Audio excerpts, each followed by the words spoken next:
મોટા મોટા ઇવેન્ટોમાં, beauty એક્સપોમાં, award શોમાં તમને ક્યુ મેનેજરની જરૂર તો પડતી જ હોય છે અને તમને વેચાણ લેવા જતા મોંઘું પડશે, તો અહીંયા તમને ભાડેથી મળી જવાનું છે. તો હવે પૂછો ક્યાં?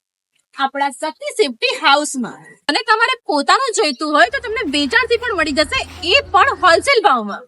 અને અત્યારના ટાઈમમાં તમે જાણો જ છો કે ફાયર સેફ્ટી કેટલી જરૂરી છે, તો તમને ફાયર સેફ્ટીના સાધનો પણ ભાડે મળી જશે અને સાથે હોલસેલ ભાવમાં વેચાતું પણ મળી જશે. મિત્રો, આ છે પ્લાસ્ટિક બેરિયર અને આ છે MS બેરિયર, જે તમારા ઇવેન્ટમાં જે ટ્રાફિકની સમસ્યા થાય છે અને ઓછી કરશે અને તમને ભાડેથી મળી જશે. અહીંયા તમારા ઇવેન્ટમાં ભીડભાડ વધી ગઈ છે તો તમારે લાઈન બનાવી છે, તો અહીંયા તમને સેફ્ટી કોન પણ ભાડે મળી જશે અને વેચાતું પણ મળી જશે, એ પણ હોલસેલ રેટમાં. આખા ગુજરાતમાં આ વસ્તુ ભાડે ક્યાંય નથી મળતી, પણ અહીંયા તમને મળી જવાની છે. તો આજે જ મુલાકાત કરો કુબેરનગરમાં રેલવે ક્રોસિંગની બાજુમાં, તો પહોંચી જજો. અને વધુ માહિતી માટે મેં સ્ક્રીન ઉપર નંબર આપી જ દીધો છે.